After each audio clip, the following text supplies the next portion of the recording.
Invincible Versus is only a few days away, and we are excited. So excited, I bit the bullet and bought the deluxe version of the game.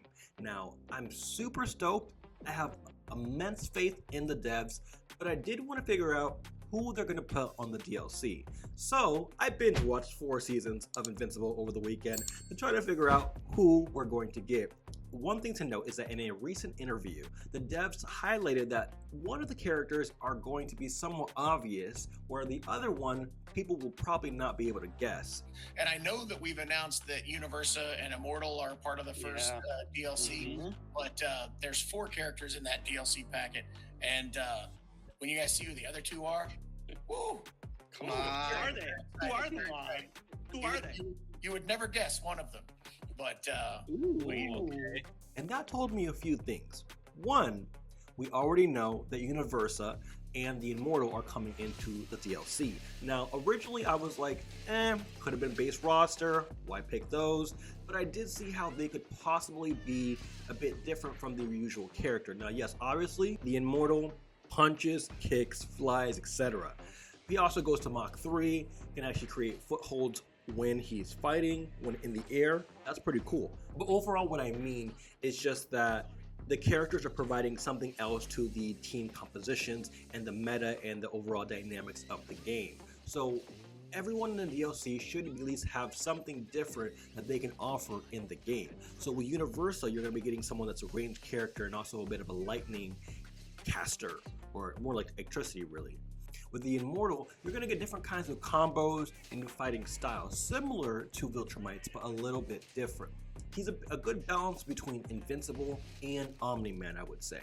Now, where he's not as fast as Invincible, nor as strong, but he's a good balance of the two. So I think he's likely going to be a mesh of those 2 characters. So, when we think about who else is left on the DLC, I think it's just, you have to give a spot to the Grand Region. Thragg gotta be in this, right? So for me, no matter what, we're getting Thragg. Probably gonna be the last pick, probably gonna be the last character to be released. So that begs the question, who's the other character? So with that in mind, I've been able to pick 6 characters from the comics and the show that would likely fit this narrative that they're pushing. And those are, number 1, Doc Seismic. As much as many people don't like Doc Seismic as a selection, you'd have to understand that he has shockwaves that can create projectiles, that can also cancel out projectiles. He also had everyone in a bind, and where Darkwing had to save them in Season 3. Almost all the Earth heroes, even Invincible. So it does create the argument that he could definitely stand against his own, against the team, against the Guardians of the Globe, and against pretty much anyone. And then let's talk about who beat him. Darkwing 2 to be exact. Darkwing could easily be someone that could fit into the character model. Very much like a Batman character, but someone who has shadow powers. So he'll be able to phase in and out of the shadow realm that he has power over and basically take you in and take you out. I imagine this would probably be part of a combo. He could even work off of his glider, and where he'd be able to swoop in and out, also get in the air through his glider. So it's very possible Darkwing could make an appearance, and honestly, I would favor it. I would love it. I think it would be a great addition and something a little bit different from the usual. Now, a fan favorite and someone who I feel is a little bit more predictable and so therefore may not get in, but needs to be mentioned, is Angstrom Levy. He's such a good Portal character. It would be such a disservice to not include him in the roster in some way or fashion, whether it be through DLC or through base roster. That's just my opinion, given the fact that he creates portals. He was a menace for at least 2 or 3 seasons of Invincible. In my opinion, there's no reason for us not to have him, but the question is, will they? Given that he's one of the main antagonists, I'm not sure if it would be predictable to say that adding him would be someone that everybody wants, right? But it's kind of hard to dismiss him given how he's such a good character. He could do so much. He could even pull from different dimensions and different alternate timelines, right? So therefore, he could pull out a mark and he smacks you, right? There's so many things that he could do. He could obviously pull out projectiles and hit you with those.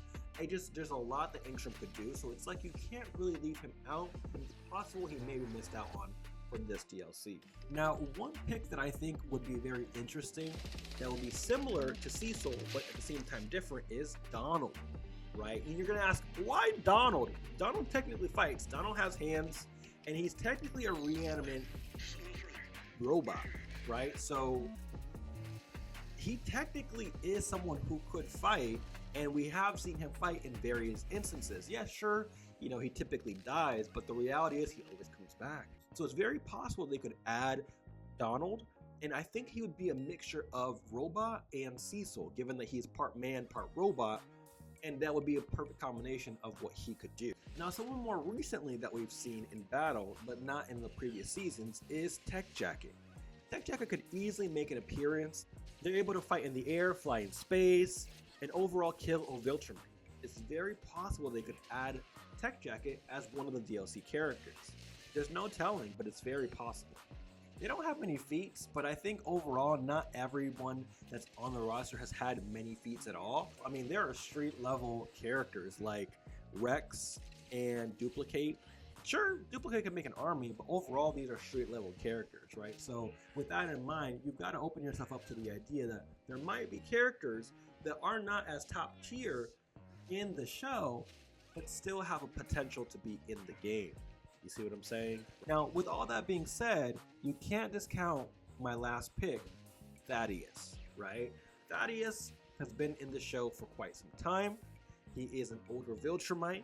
He's got a lot of history with a lot of the other Viltrumites. And sure, you could say, oh my god, we're getting another Viltrumite, but I mean, hey, we're getting Universa and the Immortal who are not Viltrumites. So it's very possible we could get another Viltrumite in this. I'm okay with getting Thragg and Thaddeus. I think that'd be pretty freaking cool. Now, some notable mentions are the Guardians of the Globe. I think any one of them would fit pretty well. I think they would be all cool.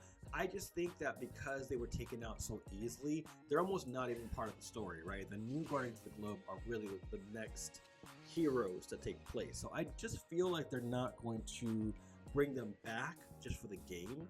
But when you look at the new Guardians of the Globe, you know, you still have Shrinking Gray, you still have Shapesmith, and you still have Black Samson. Those are all characters that could possibly make it. So they're notable mentions, but, and again, they are also characters you wouldn't think about.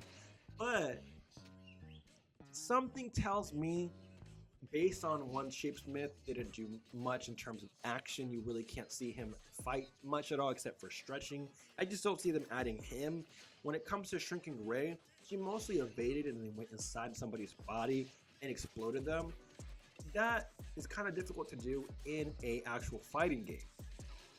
I don't really see how they'd be able to implement her powers, so therefore I don't think she's going to be in the game. But she's a notable mention because I think she'd be really cool if they could figure something out with her. And of course, with Black Samson, he's basically another powered, super strength person. I think he might be able to fly. He definitely could fly when he had his gear, but when he got his powers, it became a different story. So it's possible they could add him, but I feel like that'd be kind of a waste of a DLC. Now, lastly, we could talk about the villains, like the Lizard League. Komodo Dragon's a huge character who also basically crushed Shrinking Ray inside his own body, right? And so that's pretty OP. He also chomps and bites on everything. So it's very possible they could add Komodo Dragon, or they might even add the Molar Twins. Now, the thing about the Molar Twins, and the reason I didn't think that they'd pick him, is simply because that's a lot of frames and a lot of space to take up, and where I'm not sure if they'd be able to fit two twins into one character. It just seems like it wouldn't fit for this type of game, and so that's the reason why I don't think the Molar Twins are going to make it in. But overall, I think it's a solid pick between, you know, Angstrom, Doc Seismic, Tech Jacket, Darkwing, you know, Thaddeus. All of these people are pretty good, solid picks for different reasons. But if they got somebody else, I think I'd be okay with that. But let me know who you think is going to be on the DLC roster. Obviously, Thragg's gotta make it. That's just a given. If they didn't, I'd actually be surprised. But time will tell. In any case, this has been your boy Saint. Let me know what you think and who you think is going to be on the DLC. And I will catch you in the next one. Peace.